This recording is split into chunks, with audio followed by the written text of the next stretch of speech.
आणि अशा गोष्टी व्हायच्या की जसं की मी कंटिन्युअसली जिमला जाणं किंवा अदर वर्कआउट हे पण करत होतो आणि घरी आल्यानंतर चपाती किंवा चहा बिस्किट अशा गोष्टी खाल्ल्या जायच्या.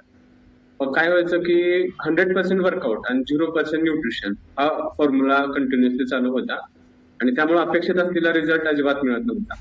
बट थँक्स टू दिस आपली ही हॅपी टू हेल्प कम्युनिटी ज्याच्यामध्ये प्रॉपर गायडन्स मिळाला की न्यूट्रिशन काय असतं, बॉडीची रिकव्हरी कशी केली पाहिजे आणि आपला 5 मंथ प्लॅन कसा फॉलो केला पाहिजे, या सर्व गोष्टी इथं आल्यानंतर समजल्या. आणि महत्वाची म्हणजे एक असं होतं कंडिशन की वय कमी होतं, वेट मेंटेन होतं, पण खूप सारे हेल्थ चॅलेंजेस होते लाईक नेक पेन होता, back pain, high blood pressure वयाच्या 25व्या वर्षी. आणि वेट मेंटेन असून सुद्धा एवढे मोठे चॅलेंजेस आम्ही फेस करत होतो आणि त्याचं रिझन होतं की बॉडीमध्ये फॅट पर्सेंटेज वाढल्यामुळं जे नर्वस सिस्टीम असते जे शिर दबलेली मानेमध्ये, आणि त्याच्यासाठी मी 3 वर्ष ट्रीटमेंट घेत होतो. फिजिकली डिस्टर्ब होतो, मेंटली डिस्टर्ब होतो आणि अशी कंडिशन होती की दिवसाला 10-20 गोळ्या खाणं एवढी इथपर्यंतची माझी कंडिशन झाली. दिसायला तर एकदम व्यवस्थित, वेट व्यवस्थित, सगळ्या गोष्टी, बट इंटरनल चॅलेंजेस होते. आणि ज्या वेळेला बीपीची गोळी चालू झाली त्यावेळेला मात्र मी खूप डिस्टर्ब झालेलो.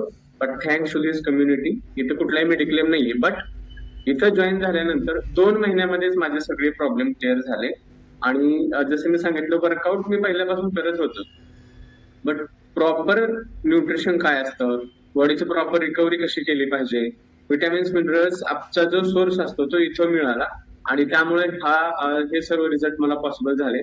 त्यासोबतच लाईफस्टाईल पूर्ण चुकीची होती. काही खाणं कुठल्याही वेळेला, जसं की स्नॅकिंगच्या वेळेला चायनीज खाणं, वडापाव खाणं असेल, किंवा वेळ व्यवस्थित नव्हती त्यामुळे ऍसिडिटी आणि पित्ताचा खूप जास्त प्रॉब्लेम होता, तो पूर्णपणे क्लिअर झाला.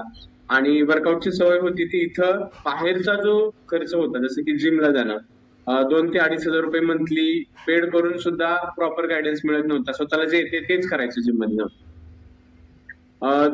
इथं आल्यानंतर एकतर तो खर्च वाचला आणि स्वतःसोबत आपल्या कम्युनिटीला पण, एक आपल्या लोकांना पण चांगल्या पद्धतीने गाईड करायची संधी मिळाली. सो एकदा आपण आपल्या कम्युनिटीसाठी जोरदार क्लॅपिंग करूया. Thank you madam.